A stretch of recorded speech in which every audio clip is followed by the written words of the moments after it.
जैसे कि कुतुब मीनार से लेके बहुत सारे जगह, ये ज्ञानवापी, ये रिलीजियस फैनेटिसिज्म में ये ऐसी चीज़ों को नष्ट किया गया, पुरानी चीज़ों को। राम जन्मभूमि की भी हम बात करें तो मुस्लिम लोगों ने भी, उनको भी समझ में आ गया, ये समझने वाली बात है, साक्ष्य तो है। लेकिन फिर जो लेफ्टिस्ट हिस्टोरियन है उन्होंने अपना धंधा चलाने के लिए वो करते रहे। तो ये हमें समझने की बात है कि रियल एनिमीज कौन है। America, all other countries talk about the grand narratives, जो उनके पास है नहीं उसके बारे में वो बड़ा चढ़ा के ग्रैंड नैरेटिव करते हैं। हमारा ये भाग्य है कि हमें वो करने की जरूरत भी नहीं है। जो है हमारे ग्रंथों में है, हमारे भूमि पे पड़ा हुआ है, स्थल पुराण में है, हमारे गुरु परंपरा में है, उसको सिर्फ समझो, उसका अध्ययन करो, उसके बारे में बात करो, तो हमें कोई अनृत, कोई जुगाड़ करने की जरूरत ही नहीं है।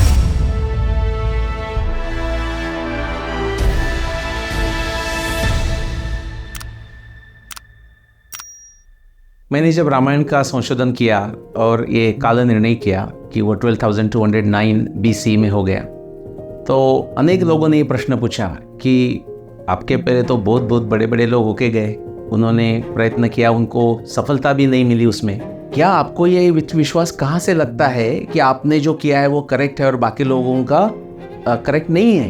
किसके कारण आपको विश्वास होता है? इट कम्स, वो इससे आता है कि जिसको वैज्ञानिक भाषा में क्लिंचिंग एविडेंस कहते हैं या डिसाइसिव एविडेंस और क्रूशियल एविडेंस कहते हैं। एक एविडेंस है तो भी आपको एक संभ्रम हो सकता है, लेकिन जैसे कि जिक्सॉ पजल की हम बात करते हैं या क्रॉसवर्ड पजल की, कि सब मैच हो रहा है, सब जगह लेंथ हमें मिल रही है और सब सॉल्व हो रहा है, तो हमें लगता है कि हमने बराबर किया है। वैसे सिमिलर स्टाइल में जब हम भगवान राम का जन्मदिन का उत्सव करते हैं तो चैत्र शुक्ल नवमी और वसंत ऋतु आता है, और वाल्मीकि रामायण में जो वर्णन है वो वर्णन चैत्र मास के है, जब भगवान राम का जन्म हो रहा है, या भगवान राम का जब राज्याभिषेक होने वाला था तब भी चैत्र था, और तब भी वही तिथि थी, उनके जो जन्मदिन है उसके ऊपर करने का दशरथ राजा का प्लान था।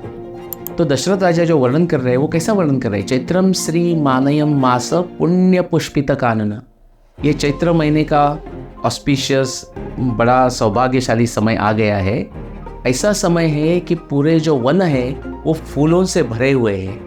ना वन फूल से कब भरते हैं वो तो जियोग्राफी पे डिसाइड होता है कौन सी जगह पे, लेकिन हम अभी अयोध्या का ये वर्णन है तो उसमें वर्णन करें तो हम कहेंगे कि वसंत ऋतु में होगा, लेकिन वसंत ऋतु में तो आज हो रहा है।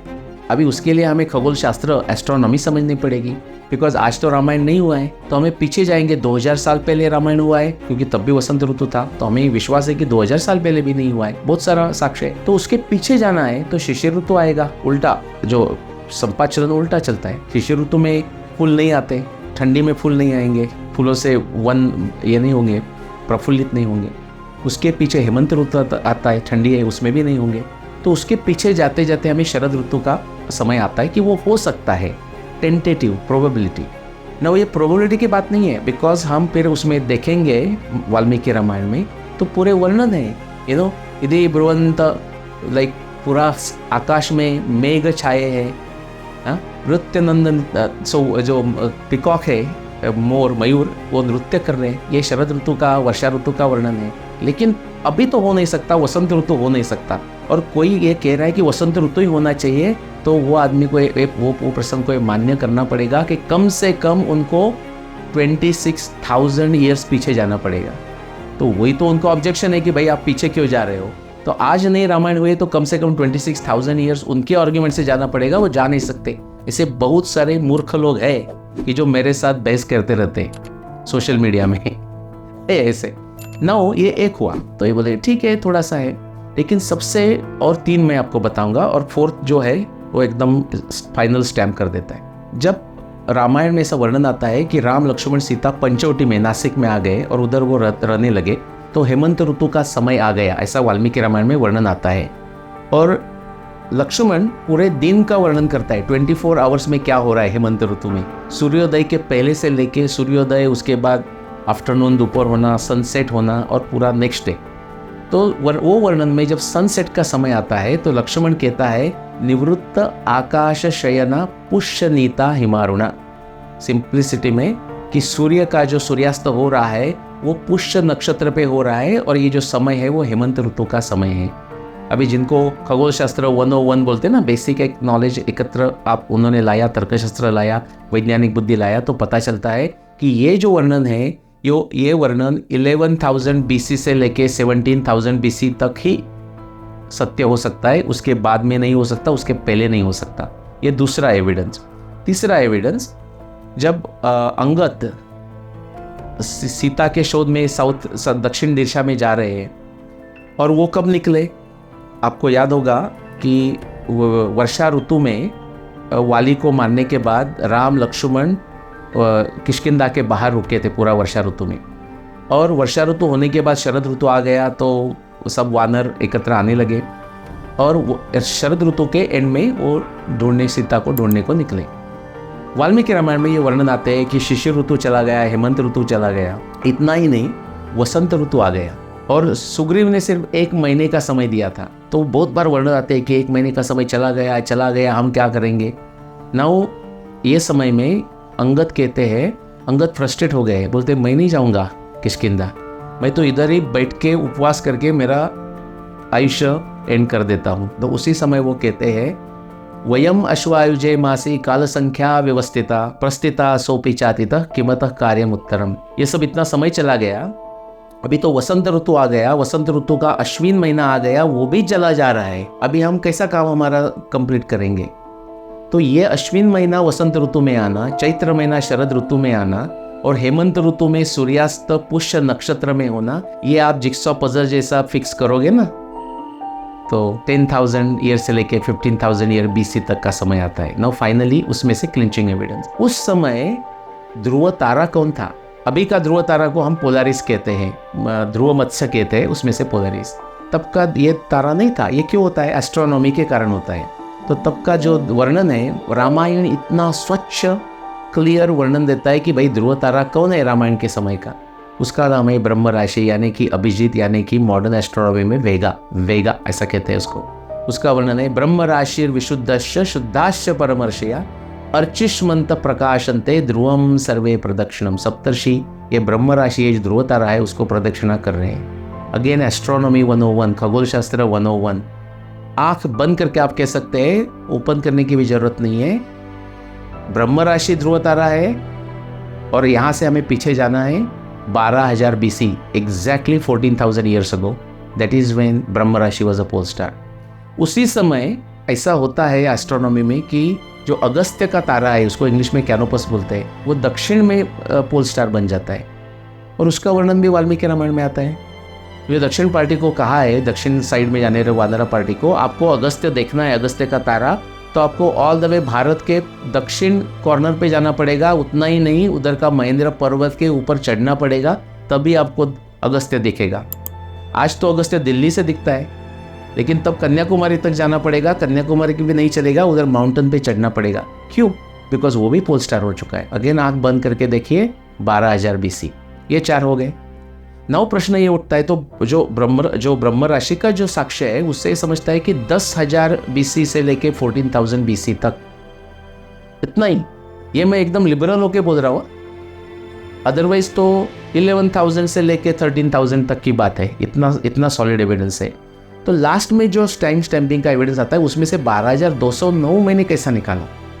तो जब लक्ष्मण और सब लोग किष्किंधा से निकल रहे हैं श्रीलंका की तरफ आर्मी लेके, तब वो निमित्त का वर्णन करते हैं। निमित्त यानी कि जो नित्य चीज़ें हैं, वो एक कोई विशेष घटना हमें बताने हैं, तो हम उनको उसका वर्णन करते हैं। जैसे हम पूजा करते हैं तो उस दिन का वर्णन करते हैं, ऐसे उसको नित्य का निमित्त बन जाता है। तो उसके वर्णन में ऐसा आता है कि नैऋत्यम नैऋत्यानाम नक्षत्रम अभिपीड्यते।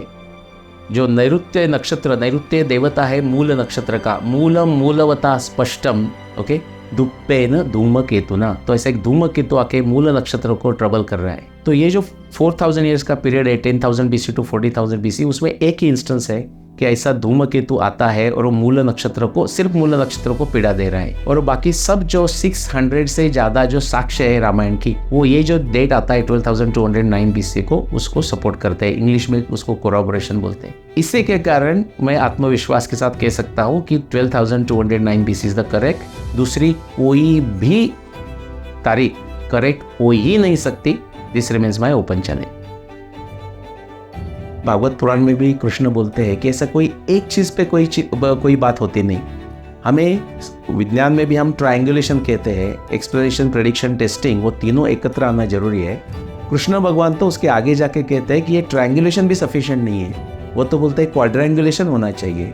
श्रुति प्रत्यक्षम ऐतिह्यम अनुमानम चतुष्टयम प्रमाणेषु अनवस्थानात् विकल्पात् स विरज्यते। श्रुति, प्रत्यक्ष, अनुमान, ऐतिह्य। प्रत्यक्ष और अनुमान मीन्स विज्ञान हो गया, लेकिन हमारे सिविलाइजेशन के स्ट्रक्चर में हम और भी डिमांड करते हैं सॉलिड एविडेंस की। श्रुति भी होनी चाहिए, ऐतिह्य भी होना चाहिए, इतिहास भी होना चाहिए। और राम जन्मभूमि के संबंध में ये चारों बातें एकत्र आती है, सिर्फ विज्ञान नहीं। जैसे कि पुराने लोगों ने लिए हुए रिपोर्ट्स, पुराने हमारे ऋषि ने लिखे हुए कमेंट्रीज वाल्मीकि रामायण पे, वो कंसिस्टेंटली अयोध्या कहाँ है बता रहे, वो कंसिस्टेंटली पंचवटी कहाँ है बता रहे। तो ये आस्था और साक्ष्य एकत्र आ जाती है। राम जन्मभूमि के रिक्लेमेशन में अभी जो रिक्लेम हो रहा है, उससे हमें अनेक बातों के लिए स्फूर्ति आती है कि एक पूरा भारतीय लोग एकत्र आ गए एक पर्टिकुलर चीज़ों में, और उसका हम उपयोग कैसा कर सकते हैं। जैसे कि ग्रैंड नैरेटिव तो एक बात हो गई, ऐसा ही एक एग्जांपल देता हूँ कि जब अपोलो 11 मून पे लैंड हुआ, तो मून पे लैंड हुआ तो क्या मून में जाके हमें रहना तो नहीं था, लेकिन उससे क्या हुआ, सिर्फ अमेरिका को नहीं, पूरा विश्व में हर एक जो ह्यूमन बीइंग है, आदमी है, उसको लगा कि ये जो मैं 6 फुट के आसपास का आदमी हूँ, ऐसा कर सकते हैं कि टेक्नोलॉजी के माध्यम से हम एक दूसरे ग्रह पे जा सकते हैं। उससे बहुत कुछ हुआ। एक्चुअली नील आर्मस्ट्रॉन्ग सेड कि 1 feet on the moon, 1 long leap of a mankind, and that is a correct one. यही एंगल से हमें ये जो राम जन्मभूमि का रिक्लेमेशन है उसको देखना चाहिए कि वो उससे हम स्फूर्ति लें, और अलग अलग जो हमारी चीज़ें हैं, जो टेक्नोलॉजी है, इनोवेशन है, बिजनेस इनोवेशन है, प्रॉब्लम सॉल्विंग है, उसमें हमारे जो युवा पीढ़ी है, बट सब लोगों को, बट इस विशेषता युवा, क्योंकि उनके पास समय है, उन्होंने सिर्फ रेस्टिंग ऑन द लॉरेल्स न करके हर एक ने अपना अपना जो उनको अच्छा लगता है, स्वधर्म जिसको कहते हैं, जिसमें उनकी रुचि हो, उसमें होके कोई मुझे इनोवेशन करना है, कोई मुझे ब्रेक थ्रू करना है, और ये ब्रेक थ्रू हो सकता है। तपोबलम ही केवलम, उसमें होता ही है।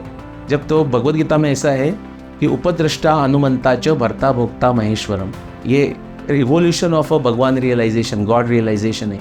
उपद्रष्टा मीन आप कुछ तो ऐसा टाइम वेस्ट कर रहे हैं तो भगवान देखते रहता है, बेटा तू मूर्ख है तो खेलते रहे।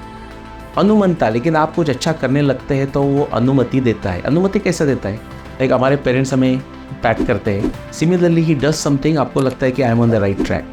अनुमंता जो भरता, देन वो आपके साथ प्रोटेक्टर हो बन जाते हैं, बहुत सारे आपके लोगों से मदद आने लगती है। भोक्ता, वो आपके साथ काम करने लगते हैं, there are many good people, like minded people come together, they start working with you, and then Maheshwara, you achieve your objective. तो ये उसका राम जन्मभूमि का महत्व है। सिर्फ वो मंदिर बनाने का नहीं, मंदिर तो बनाना ही चाहिए, लेकिन बाकी क्षेत्रों में भी लोगों ने काम करने की जरूरत है।